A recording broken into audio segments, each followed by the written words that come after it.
शादी के बाद जो एक ससुराल वाले मेंटली उसको पागल घोषित कर देते हैं कि 8 महीने पहले जो लड़की अपने घर में बड़ी समझदार लग रही थी वो 8 महीने बाद पागल घोषित कर दी गई। जी ये मारती है, ये करती है, ये वो करती है। पर क्या आपको 3 साल में कहीं पर भी नहीं लगा कि मैं इतनी खतरनाक लड़की हूँ? या ये मैं मानूं जो 1-2 ड्राम की घटनाएं हो रही हैं उसको आधार बनाकर ससुराल वालों को और बढ़ावा मिल गया है कि लड़की को छोड़ने का और दूसरी शादी करने का और पैसे की बोली लगाने का, तो ये सरासर गलत है। मैंने ऐसा कुछ नहीं किया। राखी का कहना है कि उनकी शादी 9 जुलाई 2024 को अवंतिका कॉलोनी निवासी भुवनेश कुमार से हुई थी। कुछ महीनों तक सब कुछ सामान्य रहा, लेकिन समय बीतने के साथ पति और ससुराल वालों का व्यवहार बदल गया। पति विदेश चले गए और इसके बाद ससुराल वालों ने उन्हें बिना किसी कारण के घर से निकाल दिया। अब राखी न्याय की उम्मीद में सड़कों पर है। उनकी मांग है कि उन्हें इंसाफ दिलाया जाए और दोषियों के खिलाफ सख्त कार्रवाई हो। आज राष्ट्रीय महिला आयोग के अध्यक्ष डॉक्टर हिमानी अग्रवाल गाजियाबाद पहुंची और राखी से मुलाकात की। उन्होंने राखी की बातें ध्यान से सुनी और आश्वासन दिया कि आयोग इस मामले को गंभीरता से लेगा। सुनिए उन्होंने क्या कहा। इनसे मिली है तो कितने दिन में 4-5 दिन तो करीबन इनको हो गए हैं। क्या लग रहा है कि मैंने तो इन्हें यही बोला है कि कोई भी लड़ाई शारीरिक और मानसिक कमजोरी के साथ नहीं लड़ी जाती। तो आप सबसे पहले कुछ खाना खाएं, खाना खाने के बाद हम इसे फिर लड़ाई लड़ी जाएगी। तो करीबन कितना समय? इसका कोई वो नहीं है, जल्दी से जल्दी करेंगे। मैं तो चाहती हूँ कल ही हो जाए। आज एप्लीकेशन ये प्रोसेस करें और कल इसके लॉज आ जाएं और बैठ के बात करें। इस तरीके की महिलाओं के साथ जो अपराध बढ़ रहे हैं, क्या इन पे कहीं लगाम लगेगी? बिल्कुल लगाम लग चुकी है। अब घटनाएं बहुत कम है ऐसी। पहले देखिए कितनी दहेज प्रथा की वजह से महिलाएं जलाई जाती थी और प्रताड़ित की जाती थी, अब बहुत कम है। क्योंकि राज्य महिला आयोग आपके द्वार हमेशा है। राज्य महिला आयोग हमेशा ऐसी महिलाओं के साथ है। इस केस में पुलिस के साथ थोड़ी सी चूक हुई है इनके साथ में। हाँ, शुरू में एप्लीकेशन ही ली है, ऐसा इनका कहना है। बाकी पुलिस वालों से बात करके इसको देखा जाएगा कि ये जो कह रही है ये सच है या नहीं है। अभी मेरी उनसे बात नहीं हुई है। उनसे बात करके दोनों पक्षों की बात करके ही मैं इस नतीजे में पहुंचेंगे पुलिस ने चूक करी है नहीं। इसमें यही है कि ये राखी जी हैं और इनको इनके घर से निकाल दिया गया है बिना बताए, और पति भी चला गया, सास ससुर ने भी प्रताड़ित किया और निकाल दिया गया। उसके बाद इनका कहना यह है कि ये पुलिस कविनगर पुलिस थाने गई और वहां पे इनके प्रार्थना पत्र स्वीकार नहीं करा गया, इनको धक्के मारे गए और पुलिस ने उस जहाँ पे ये उनके घर के बाहर बैठी थी वहां से उठा के इन्हें भेज दिया गया। तो इसलिए ये कलेक्ट्रेट के सामने ये अपना धरना प्रदर्शन कर रही हैं। इनकी मांग कोई ज्यादा नहीं है, इनका मांग सिर्फ इतनी है कि भाई मेरे पति से और हस्बैंड से और सास ससुर के सामने आमना सामना कराया जाए। अगर इनकी कोई गलती है तो उसे माना जाए। जब शादी होती है, लव मैरिज होती है, तो भाई थोड़ा बेनिफिट ऑफ डाउट तो शादी में दिया जाता है। शादी कोई ऐसा तो है नहीं गुड्डे गुड़िया की चीज है, अब निकाला, अब रखा, फेंक दिया, ये बात तो गलत है ही। तो इसे बच्ची को न्याय मिलना चाहिए। क्या मुख्य कारण है इन्होंने एप्लीकेशन क्यों नहीं दी अभी तक?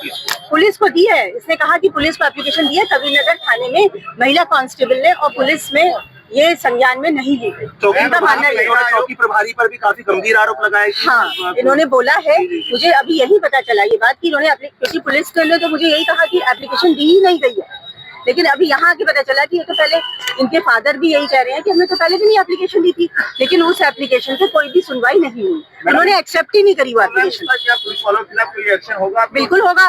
अगर ये बात सही निकलेगी तो इसको संज्ञान में लिया जाएगा और देखते हैं क्या करते हैं। पुलिसकर्मी की तस्वीर, हाँ, वो भी दिखाई है, वो भी मैंने उसका वीडियो अभी लिया है, उनसे भी बात की जाएगी। देखिए मैम ने, जैसा कि मैंने बताया कि मैम के आने से शायद यहाँ पहली बार झाड़ू भी लगी है 4 दिन में, नहीं तो यहाँ गंदगी ही थी और ये समाज के लोग ही थे जो यहाँ व्यवस्थाएं देख रहे थे। मैं तो एक चादर डालकर बैठी हुई थी और मैम ने आश्वासन नहीं दिया, मैम ने आदेश दिए। और मैम से बात करके मुझे ऐसा नहीं लगा कि ये कोई अलग है, मुझे लगा मेरी बड़ी बहन आई है और इतनी दूर से मैम मेरे से मिलने आई। मैं उनके सामने, तो मुझे पूरी उम्मीद है कि अब मुझे न्याय मिले। आप जैसे वो आपको बोलती गई कि आप खा लीजिए, तो अब तो आप मतलब जी बिल्कुल, मैं उनकी बात नहीं गिराऊंगी, लेकिन अभी नहीं खाऊंगी जब तक जो मेरी मांगे हैं, जो मैंने पुलिस पर भी आरोप नहीं है, लेकिन जो चीज गलत की है मैंने उनके साक्ष्य उनको दिखाए हैं। और जब तक न्याय नहीं मिलता तब तक मैं अपना अनशन नहीं तोड़ूंगी। जिस दिन न्याय मिलेगा, जो कि मुझे अब उम्मीद है मैम के माध्यम से मुझे मिलेगा, मैं मैम के सामने मैम के हाथ से ही अपना अनशन तोड़ूंगी। जिस तरीके से आपके पति से हमने कॉल पर बात की तो उनका एक ही कहना है कि मुझे मेरे घर वालों से मिलने अगर मैं जाता तो उनको दिक्कत होती, मेरे साथ मारपीट करती थी, थप्पड़ लगाती थी। ये बिल्कुल गलत है। उनके घर में ही पुलिस में मेरे ससुर हैं। आप ये बताइए, अगर जिस घर में पुलिस वाले हैं उसी घर के लोग अगर प्रताड़ित हो रहे हैं तो आप और न्याय मांगने कहाँ जाएंगे? मैंने जिस दिन पहला थप्पड़ लगाया था, आपकी क्या मजबूरी थी जो आप मुझे झेल रहे थे? आप आज भी तो मुझे छोड़ ही रहे हैं ना। आप तभी छोड़ देते, आप FIR करते, आप तुरंत हमारे जो फादर इन लॉ हमारे पापा जी, आप उनको बताते ये बात। और आपको अगर मेरे से इतना ही डर था तो आप मुझे रेंट के मकान में अकेले क्यों लेके गए? अगर आपको मेरे से जान का खतरा था, आप पिट रहे थे। देखिए, फोटोज वीडियोस ये सब झूठ नहीं बोलते। अब मैं हर मीडिया कर्मी को अगर अपने फोन की गैलरी के तीन साल के सारे फोटोज दिखाऊंगी तो शायद आप लोगों को उनकी फिजिक देखकर भी विश्वास कर पाना मुश्किल होगा कि एक महिला एक हट्टे कट्टे पुरुष को कितना मार लेगी और वो कितना सह लेंगे। जैसे मैम पता चला कि पहले आपने लव मैरिज की, कोर्ट मैरिज की, उसके बाद आपकी शादी हुई थी, तो क्या कोर्ट मैरिज की और शादी हुई उसके बीच में जो डिस्टेंस था वहाँ कुछ टाइम पे सब कुछ सही था? बिल्कुल सही था। और 3 साल छोटा समय नहीं होता एक इंसान के बेसिक नेचर को जानने का। मैं आज 4 महीने से अलग हूँ। मैं यहाँ बैठे बैठे बता सकती हूँ कि कौन उस घर में किस प्रकार की बात कहाँ से आ रही है। 3 साल का समय कम नहीं होता एक इंसान की एक्टिविटीज को जानने का, बिहेवियर को जानने का। मैं अगर उनके साथ गलत क्यों करूंगी? आप लोगों के सामने हूँ, क्या मैंने पैसा मांगा है? तो मैं उनके साथ कारण क्या है कि मैं गलत करूंगी? आप बताइए, क्या एक महिला पहलवान जो देश के लिए खेली, क्या वो इतना मानसिक रूप से पागल है?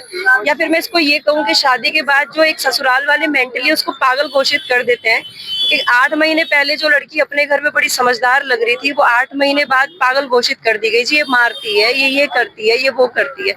ये सामान्य बात है, आरोप होते हैं, उससे मुझे परेशानी नहीं है।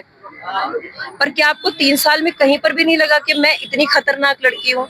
या ये मैं मानूं जो 1-2 ड्राम की घटनाएं हो रही हैं उसको आधार बनाकर ससुराल वालों को और बढ़ावा मिल गया है कि लड़की को छोड़ने का और दूसरी शादी करने का और पैसे की बोली लगाने का? तो ये सरासर गलत है। मैंने ऐसा कुछ नहीं किया। तो अब कब तक आप अनशन और धरने पर बैठे हो? जब तक न्याय नहीं मिलता मैं बिल्कुल इस अनशन को जारी रखूंगी, क्योंकि ये आवाज खाली मेरी थी जो बहुत सारी बहन बेटियों की बन गई। क्योंकि जब से मैं इस अनशन पर हूँ और ये मीडिया भाइयों ने जो आवाज देश भर तक पहुंची है, न जाने कितनी ऐसी बहनें हैं जिनके फोन आ चुके हैं इधर उधर पत्रकार भाइयों के पास कि हमारे साथ भी ऐसा हुआ है। ये घटनाएं तेजी से बढ़ रही हैं जिस पर रोक लगनी चाहिए। एक ऐसा कानून बनना चाहिए जहां पर ससुराल पक्ष को भी थोड़ा तो डर हो। आपने अरेस्टिंग खत्म कर दी, आपने कोई भी दंड न्याय खत्म कर दिया। पहले लड़कियां इन कानूनों के गलत फायदे उठाती थी, अब ससुराल पक्ष इन चीजों के गलत फायदे उठा रहा है। तो एक ऐसी कानून व्यवस्था बननी चाहिए जहां पर निष्पक्ष जांच होकर तुरंत उस कानून को अप्लाई किया जाए।